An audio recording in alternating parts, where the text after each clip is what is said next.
Natalie exclaimed upon entering the house, her hands burdened with grocery bags. "Maya, Peter, we're back." She proceeded into the kitchen and set the bags on the counter, with Logan trailing behind, carrying more bags.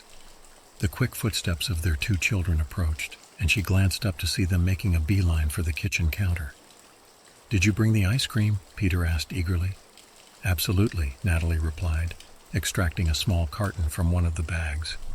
"But remember, you both only get a little bit. It's almost bedtime. We can save the rest for tomorrow." "I should get more because I'm older," Peter chimed in immediately. "What? That's not fair, Mom. Why does he get more?" Maya protested. "You both get the same amount," Logan interjected firmly. "But Dad, I'm older." "That doesn't mean you need more sugar. If you keep complaining, maybe your mother and I won't bring home treats from the grocery store anymore," Logan warned.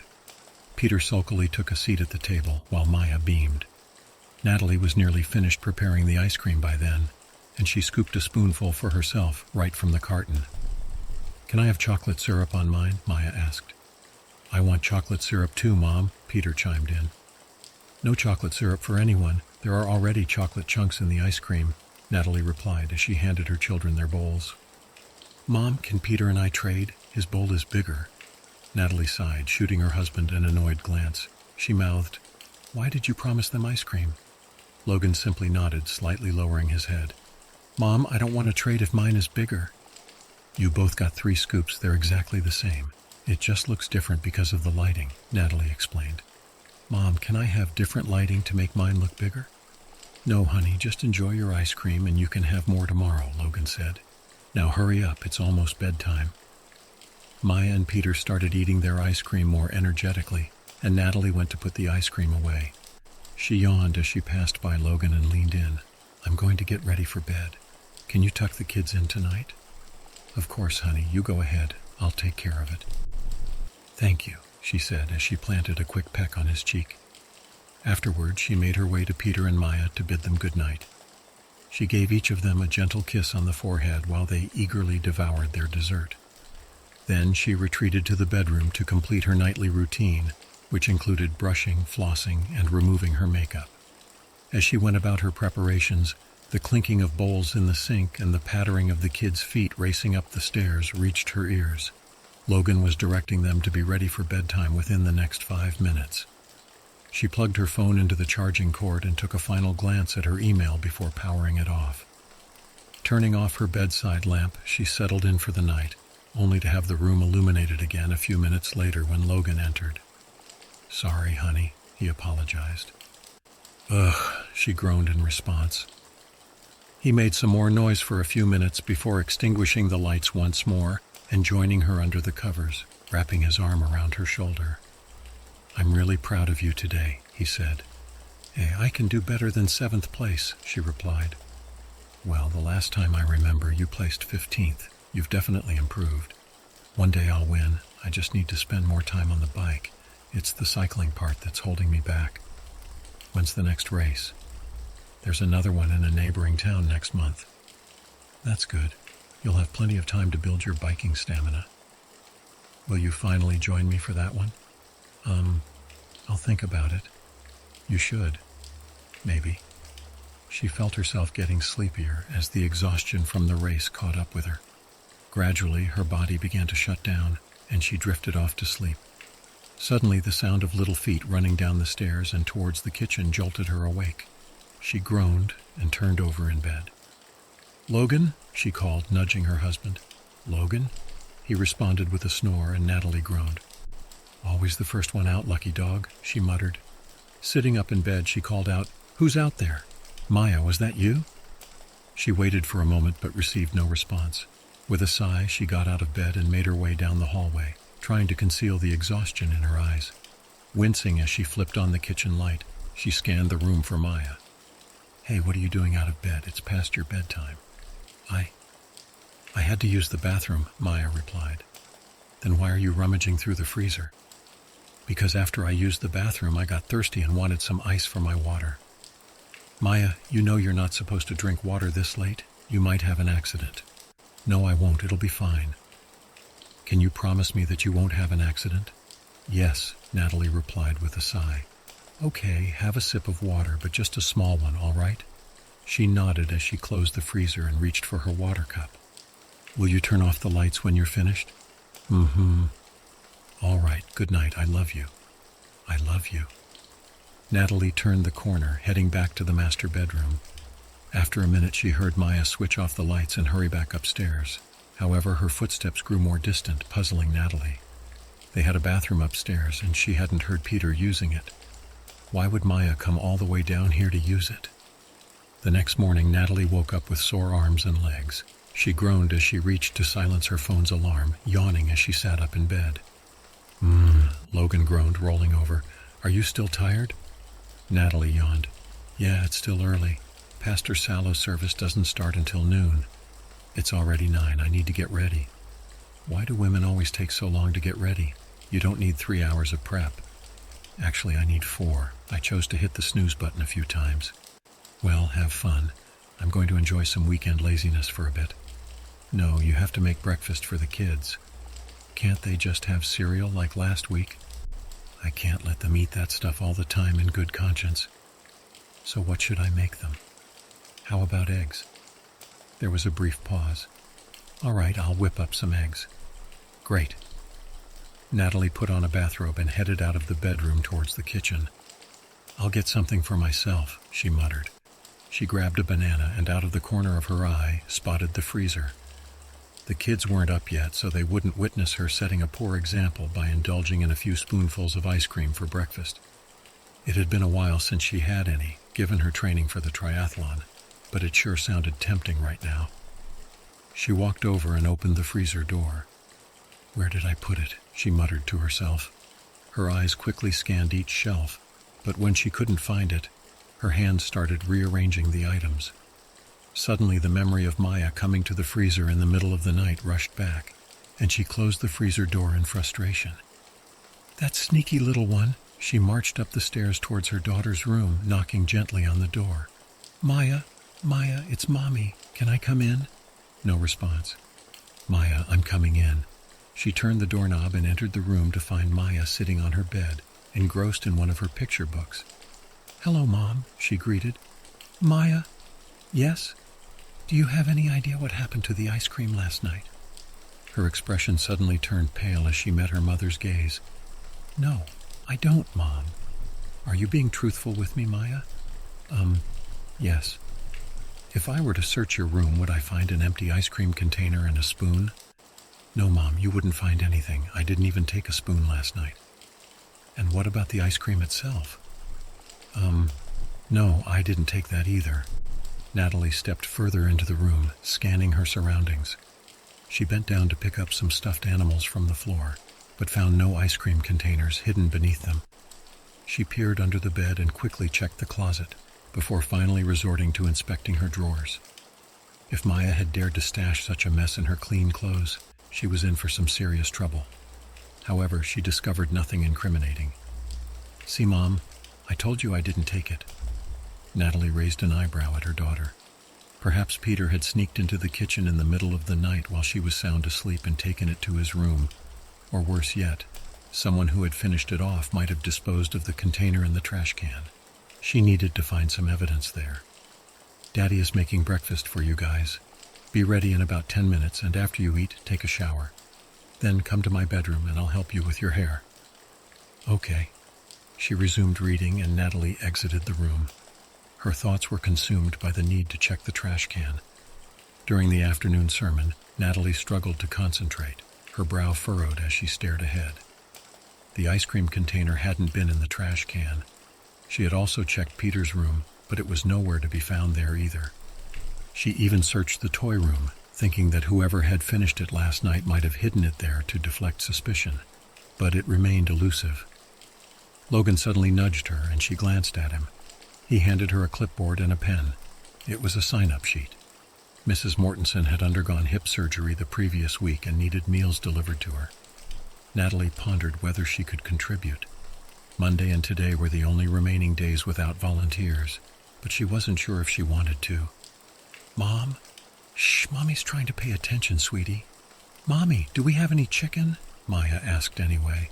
Chicken? They did have some chicken in the freezer that needed to be used. She could make Mrs. Mortensen a chicken casserole tomorrow.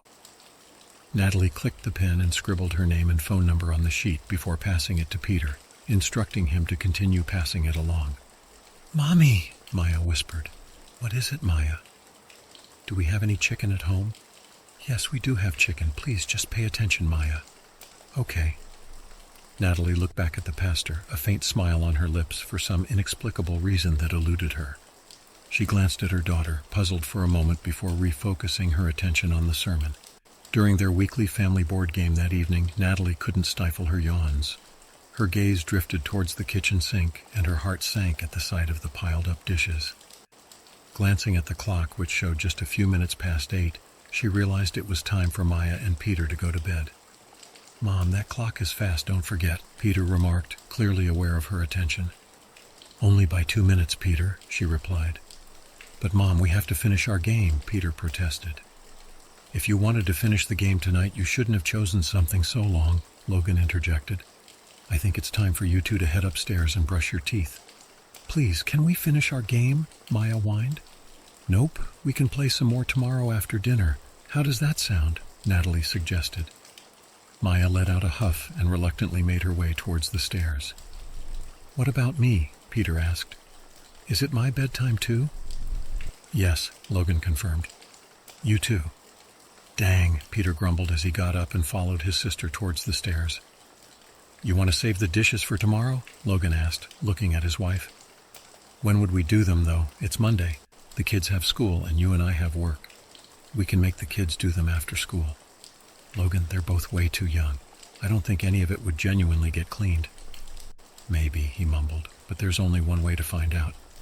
"No, come on. There aren't that many. We can get them done by 8:30. Then we can just watch some TV or something before bed." Logan groaned. "Yeah, all right." He stood and began walking towards the sink, while Natalie grabbed a dish towel to start drying some of the cleaned items. Just a few minutes later, they heard the pitter-patter of small feet coming down the stairs. "Mommy, could you tuck me in?" Maya exclaimed with excitement. Natalie sighed, placing the dish on the counter. "And Daddy, too." She exchanged a smile and eye roll with Logan before nodding. Together, they followed their daughter up the stairs and into her room. Maya eagerly hopped into her bed and pulled the covers up. Natalie tucked her in snugly, planting a kiss on her forehead. "And a song, too?" Maya pleaded. "What song would you like?" Natalie asked. "Over the Rainbow." "All right. Are you going to sing, Dad?"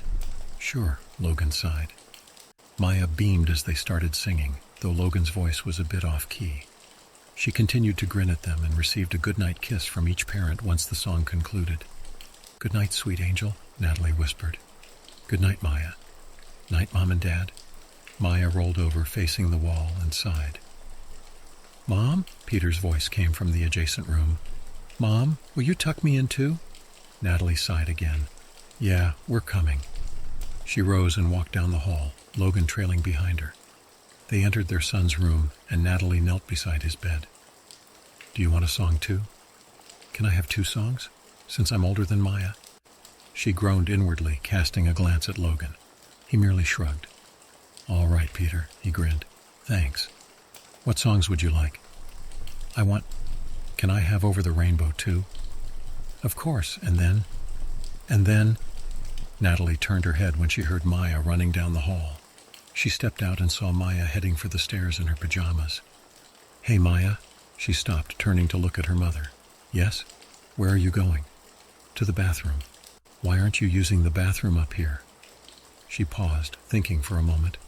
"It's too dirty." "You brushed your teeth in there just fine." "But the toilet is dirty." "Maya, just use the one up here." Maya, with a worried expression, bit her lip as she earnestly gazed at her mother. "Can I get a drink of water first, though?" Natalie let out an exasperated sigh.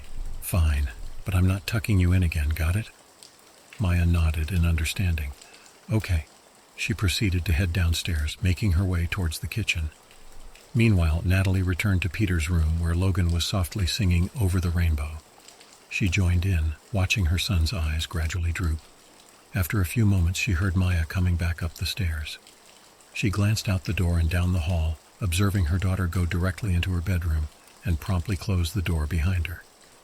I thought she had to go to the bathroom, Natalie murmured to herself. The next morning proved somewhat challenging to get out of bed, as it often is on Mondays. Logan had taken his turn to shower while Natalie continued to sleep.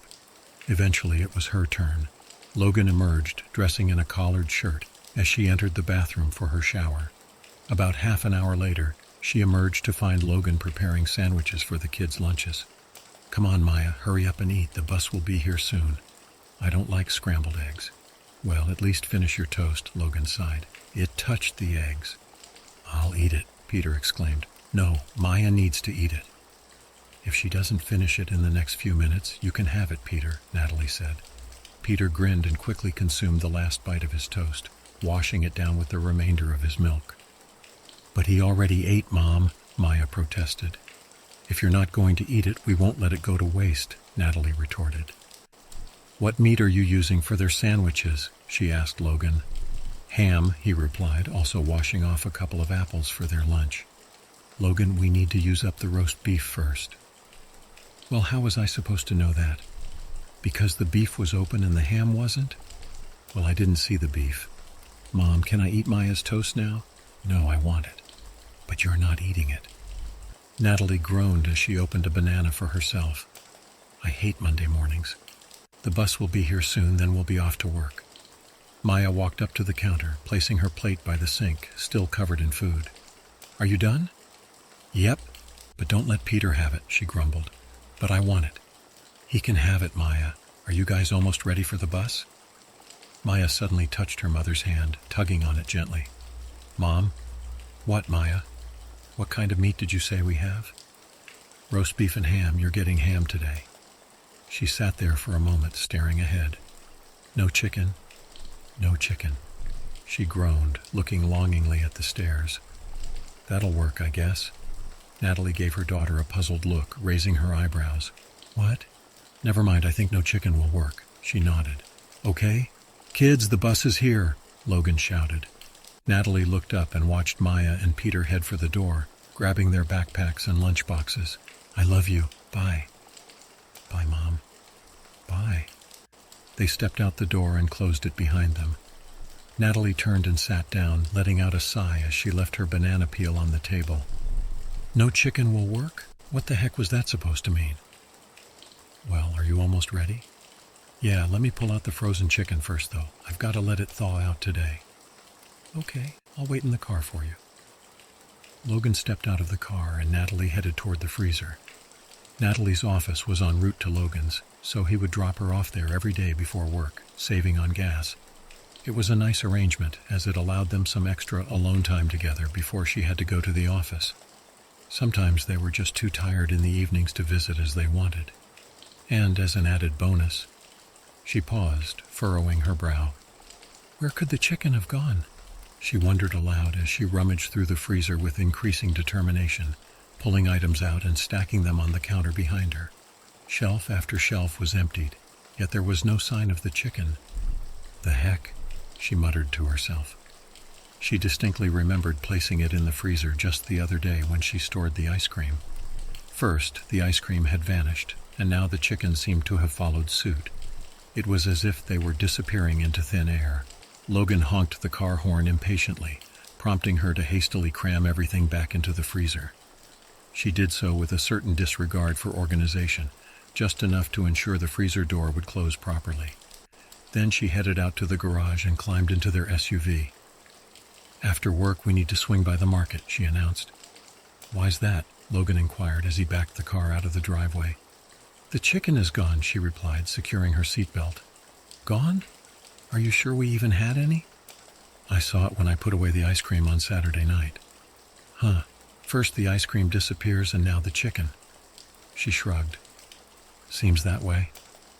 "Okay, we'll pick up some chicken tonight." "You sure you don't want to just make something else for dinner?" "We have everything we need to make the casserole except for the chicken." "Why not just get her a pizza or something?" "Logan, I won't be one of those people who bring store-bought food when someone wants a homemade meal." "She's pretty old, Nat. She might not even notice." "My conscience will," Logan shrugged. "All right, we'll get some chicken. Does Peter know the garage code?" "Yeah, he can get in." "Great."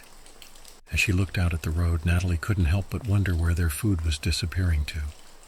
That evening, Maya greeted her as she opened the door upon hearing the garage door open. "You're back." "Yep," Natalie replied, shutting the car door and going to the trunk to retrieve the groceries. "Why are you guys home so late?" Maya asked. "We had to go get some chicken," Logan explained. "We ran out and didn't realize it." Natalie turned the corner and was taken aback by how gaunt her daughter's face looked. Maya just stared at her parents blankly before turning and closing the door. "Ugh, Maya, you could have held the door open for your mother," Logan scolded, holding the door for Natalie as she entered with all 4 bags of groceries in her left hand. "It's fine, Logan," he shrugged. "Do you want me to cook dinner for the kids while you make Mrs. Mortenson's casserole?" "Nah, just order them pizza," she said, placing the bags on the counter and beginning to put away the items except for the chicken. "Oh, so she's worth a homemade meal, but the kids aren't?" "If you want to cook, Logan, go ahead. But I seem to recall the last time you cooked it ended in disaster," she teased, starting to assemble the casserole ingredients. "What do you mean?" "I mean you burnt the food and nearly set the house on fire." "But I didn't. I trust you with pancakes, that's about it." "What were you planning to make them for dinner?" "Pancakes." "Go ahead then." He nodded and went to prepare the flour. Meanwhile, Natalie mixed the spices together when Maya suddenly came rushing down the stairs from her bedroom and went straight to the fridge, opening it. "Hey, Dad's making pancakes for dinner, Maya. Don't ruin your appetite so soon." "I won't. I'm not eating anything." "What are you doing then?" "I'm just checking if we have something." Natalie raised an eyebrow. "What?" "It's okay. It looks like we still have it." "What do we have left?" Logan inquired. "We've got ham and roast beef," replied Natalie. Natalie shot Logan a quizzical look. "Why is it so important that we have ham and roast beef?" Maya nonchalantly intervened. "It's okay. I can handle it." Natalie fixed her gaze on Logan, who returned her puzzled expression before shifting his attention toward the staircase. "Hey, Maya," he called out. "Yes, Dad," came Maya's response.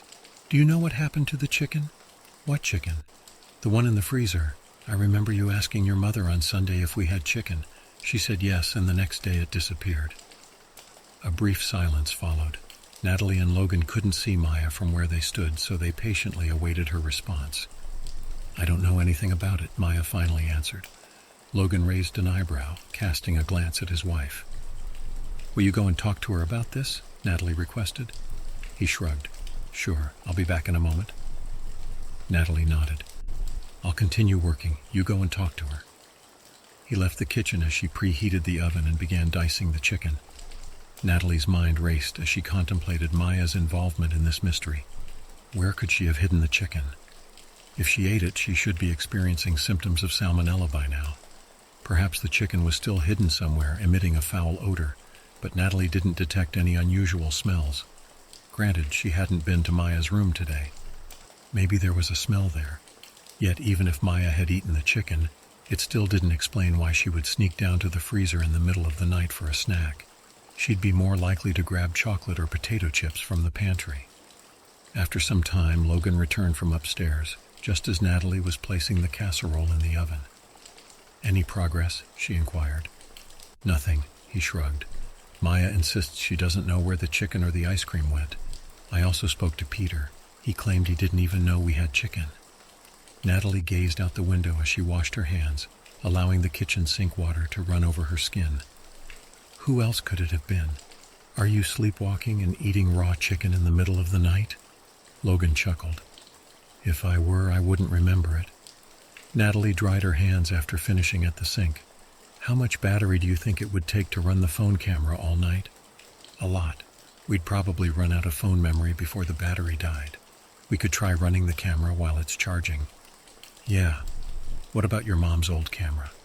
The one that uses tapes?" "Yes, that one. That camera hasn't been used in years. It might not even work anymore." "Well, maybe we could give it a shot.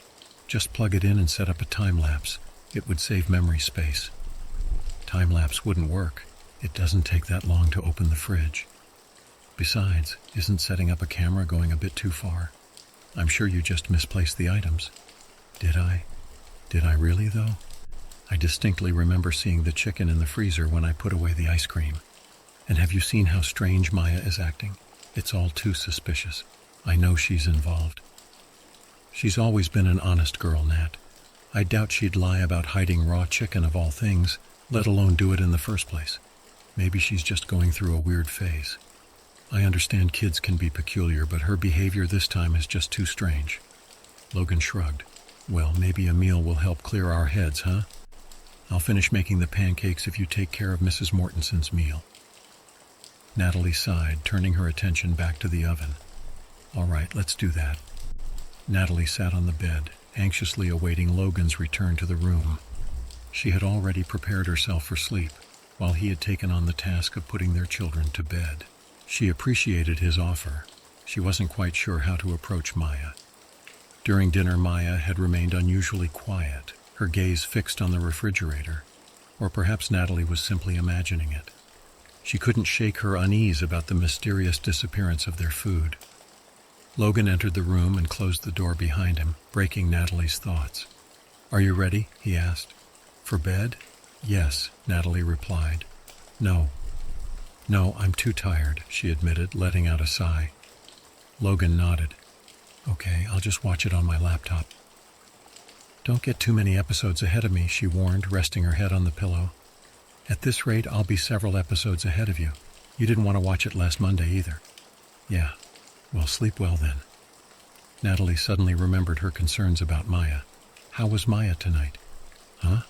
Logan removed his earbud. How was Maya? Oh, she was fine. But did she seem strange tonight? No stranger than usual. You know what I mean, Logan. Natalie, being overly paranoid about parenting isn't healthy. But our food is disappearing from the freezer. Doesn't that concern you? I'm not so sure we had any chicken to begin with, Nat. Food doesn't just disappear. What about the ice cream? What about it? It vanished. One of the kids probably snuck down in the night to finish it off, Nat. I checked everywhere they could have hidden it. It wasn't in their rooms. It wasn't in the trash can. Did you check the big can in the garage? Well, no. That's probably where they put it then. They knew you wouldn't want to look there. Natalie paused, lost in thought. Yeah, I guess that makes sense, she conceded. See? They snuck the ice cream, and what you thought was chicken was probably something else we never had. It's easy to explain. She sighed, placing her hand on her head. I feel so foolish for getting worked up over all this. Yeah, everyone feels a bit foolish when they're tired. You woke up early all week to train for Saturday. You're just exhausted. Yeah, that does make sense. Thanks, Logan. Of course. Want to watch an episode now? I'll rewatch last week's. No, you go ahead. I'd probably doze off halfway through. All right. Good night, then. Good night. Natalie lay her head on the pillow, closing her eyes. However, it wasn't long before she turned over and nudged Logan.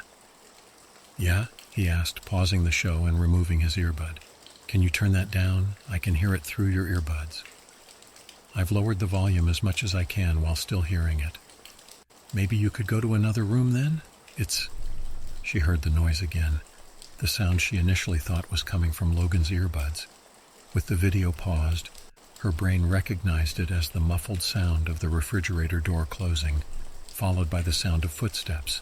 Without hesitation, Natalie jumped out of bed and hurried into the hallway just in time to see Maya ascending the stairs. Hey! She called out. Maya froze, her gaze fixed ahead. Natalie opened her mouth to speak again. Maya, turn around. Maya complied, shifting her hands behind her back. Yes, Mommy? What do you have behind your back, Maya? Nothing. I just came down to get a drink. I heard the fridge door opening, Maya. You don't need to open it to get a drink. I wanted some milk. Then why are you acting like you have something to hide? I won't. Remove your hands from behind your back. No. What did you just say? She swallowed hard. I don't want to. Why? I don't know. Maya, do I need to take away one of your stuffed animals? She nervously fidgeted. Yeah, you can. I'd rather not do that, Maya. I'd much prefer you show me what you're hiding, and then I'll let you go to bed.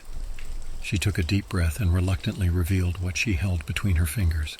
A package of lunch meat, the same ham she had inquired about earlier that day. Why were you taking that upstairs? I wasn't. I saw you taking it upstairs, Maya. I wanted to have a snack in bed. Did you also take the ice cream and the chicken? She hesitated. Yeah. Why, Maya, don't you realize that raw chicken can make you very ill? I should take you to the emergency room for salmonella. But I'm not sick. Give me the ham back, and if I catch you coming downstairs again, I'll confiscate all your stuffed animals. A tear welled up in her eye as she handed over the ham, gazing at her mother with longing. Please, Mom, I need it. Come on. Natalie gestured for her to proceed. Go to bed, Maya. With her head hanging low, Maya reluctantly trudged up the stairs, dragging her feet along the way. Natalie returned the ham to the fridge, then went back to bed. You'll never believe what I just witnessed, Logan. What? He asked, removing his earbud. I said you'll never believe what I just witnessed. What? Maya took the deli ham to her room. He raised an eyebrow. Seriously? Seriously. And she admitted to taking the ice cream and the chicken, too. She did? Did she eat the chicken? She implied she did. We should take her to the hospital. Well, she's not showing any symptoms right now. Do you get sick every time you eat raw chicken? Yes, as far as I know. Natalie sighed.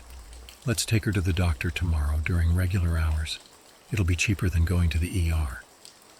If she really ate raw chicken. If she's not feeling sick yet, we can probably wait until tomorrow.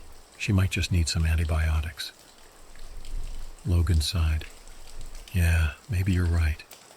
Just like I was right about Maya taking the ice cream and chicken? Yes, you're right again. I know. But why would she want to eat raw chicken in the first place? And how did her stomach handle a whole bag of it? Natalie tried to push Logan's questions out of her mind and focus on sleep. It didn't come easily, though. None of this made any sense. Why had her daughter eaten an entire bag of frozen raw chicken? She awoke with a yawn as the alarm chimed in the early morning. It was her designated day to rouse the kids for school. Slowly, she swung her legs over the bed's edge, stifling more yawns with the back of her hand. Wrapping herself in a bathrobe, she shuffled towards the stairs. Maya, she called out upon entering her daughter's room. Maya, it's time to start your day. We're going to the doctor this morning, remember? I don't want to, came the groggy reply. Come on, sweetheart, get up and get moving. How are you feeling today? Fine. Natalie shot her daughter a disbelieving look. I still can't believe you ate all that raw chicken. Maya frowned at her mother, brushed past her, and headed for the bathroom. Make sure to brush thoroughly, okay? We need to leave in about an hour. Okay, Mom, Maya moaned as she closed the bathroom door. Natalie moved down the hallway to her son's room, pushing open the door. Peter, it's time to wake up, she said, stifling another yawn. It's Tuesday and tomorrow is Wednesday. The weekend is almost here. She raised an eyebrow when there was no sign of movement. Normally, he would have at least stirred. Peter, come on, I need to get ready too. I still have to call my boss and let her know I'll be late today because of Maya's doctor's appointment. Still, there was no response. Peter? Natalie approached the bed, pulled back the blankets, and found an empty bed with pillows where Peter should have been. Peter? She knelt down to check under the bed, rolling her eyes. Quit playing games, Peter. We don't have time for this. Come out, it's time for school. But there was no sign of Peter under the bed, and she went to check the closet. Peter, she yelled, frantically searching through the clothes. She found nothing. Panic began to well up as her hands grew sweaty, and she rushed downstairs. Logan, Natalie called out, her voice trembling. I can't find Peter. Check the toy room. He might be playing in there. Natalie rushed into the playroom but found it empty. Her breath quickened as she sprinted back upstairs to double-check Peter's closet. Peter, this isn't a joke. Where are you? Still no sign of him, Logan called out from downstairs. No, I can't find him. Logan's footsteps sounded more frantic as he checked the lower level, and Natalie hurriedly entered Maya's room. She looked under the bed, in the massive dresser drawers, and in the closet, but Peter was nowhere to be found. She dashed back downstairs for her cell phone and dialed Liam's mom, who was Peter's best friend's mother. She was sent to voicemail and immediately called again. Come on, come on. Hello? A groggy voice answered. Maggie, hey, is Peter over there? What? Why would he be here? I can't find him anywhere. I thought maybe he went for a sleepover without telling me at your place. Maggie sighed. Let me check. Hey, Liam. She heard footsteps and muffled talking in the background. Yeah, Liam says he hasn't seen him. Oh gosh. Maybe try Diane's number. He might have gone to Todd's. Right, Diane's. Thanks, Maggie. She hung up before Maggie could say anything else and dialed Diane's number. Anything? Logan asked as he re-entered the room. I can't find him. Hello? Diane? Why are you calling so early? Is Peter there? Why would Pete be here? I can't find him. I think he might have gone for a sleepover without telling me. If he did, he would have gone to Liam's. Your boy doesn't really get along with mine. Diane, please just answer the question. Is he there? Ugh, Todd, is Pete here? After a pause, she replied, He says no. Where the heck could he be then? Don't know. Good luck, Nat. The call ended with a beep, leaving Natalie to grapple with the unsettling mystery of her son's disappearance.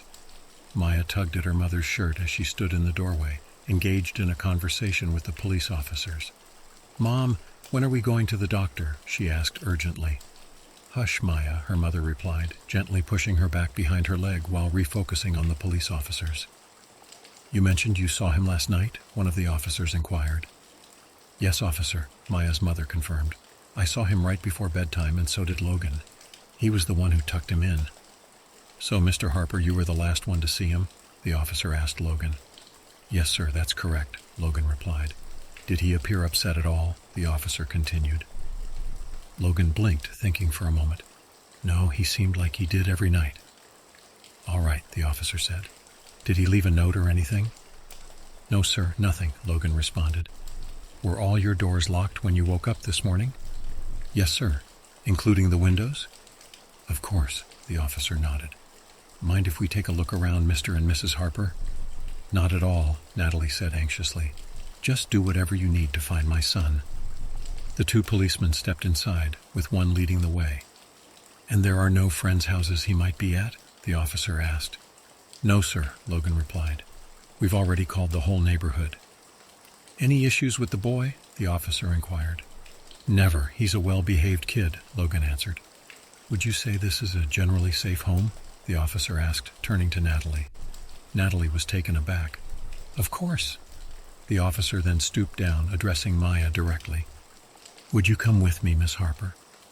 Maya nodded and followed the officer into another room, leaving Natalie and Logan in astonishment.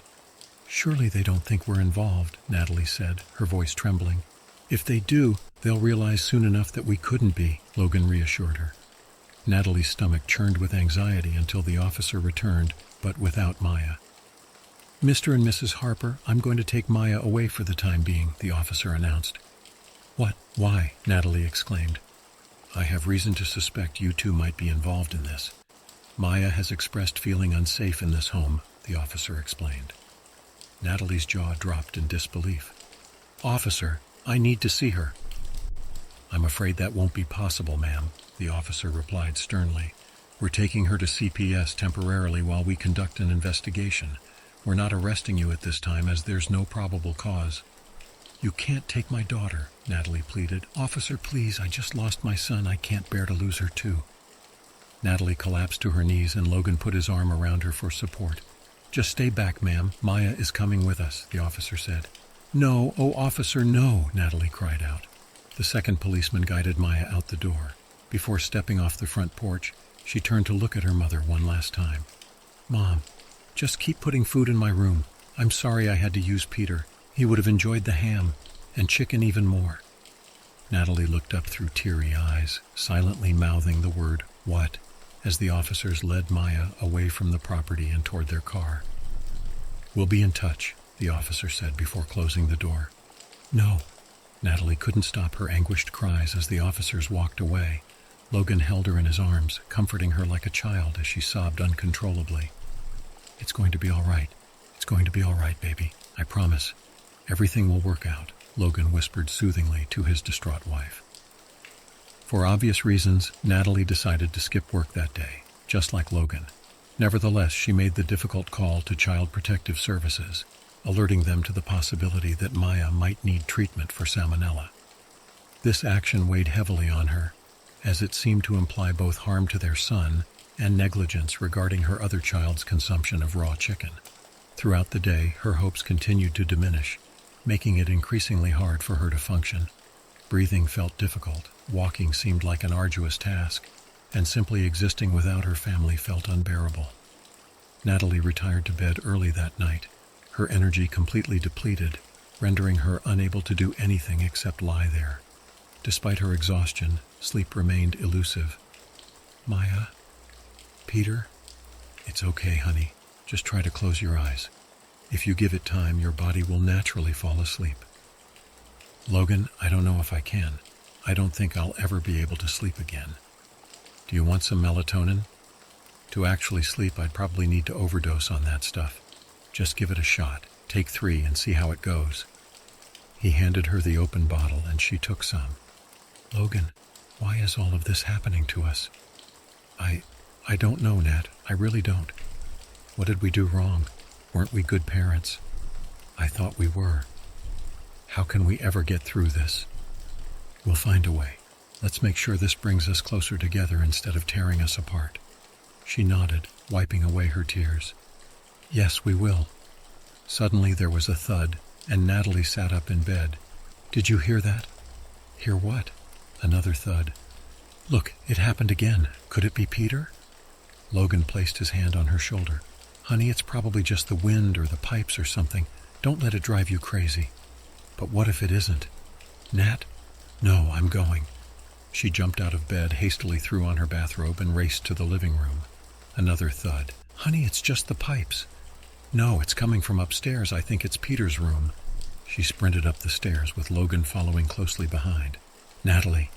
Once she reached the top, she heard it again, and her gaze snapped toward Maya's room.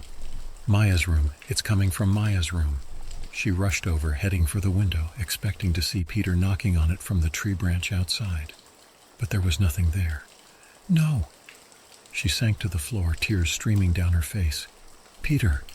Then another thud, this time from behind her. She turned around and looked up at the ceiling where something was moving in the vent. Logan. He entered the room. Honey, come on, let's go back downstairs. No, look, something's moving up there. What? In the vent. I think it might be him. Nat, he's way too small to fit up there. Another thud, and the vent shifted. Then another thud, and another. The vent suddenly fell to the floor with a metallic clink, bouncing off the carpet. Look, that's Peter's arm. A small hand protruded from the vent, a few fingers hanging out. Peter, is that you? What in the world is he doing up there? Logan exclaimed. How on earth did he even fit in there? The arm shifted and came out of the vent with a thud. Natalie screamed when she saw the bone protruding from the elbow, detached from the rest of the arm. Oh my goodness, Logan shouted. What the heck?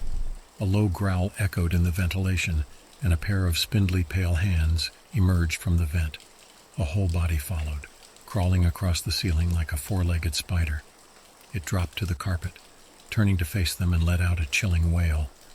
Instead of a neck and head, there was a gaping hole lined with massive teeth that moved back and forth. It lunged at Natalie. No! The thing's spindly fingers grabbed a hold of her with strength that defied their size, her shoulders hurting from the intense pressure as it lifted her above its head. Natalie! Oh my gosh! Oh my gosh! Oh my gosh! Natalie tried to scream at him to call for help, but before she could, she felt a sharp pain in her neck as the thing buried her deeper into its mouth.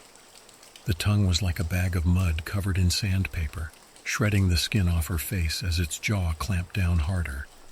She heard the sounds of her blood spraying across the room and Logan screaming in panic.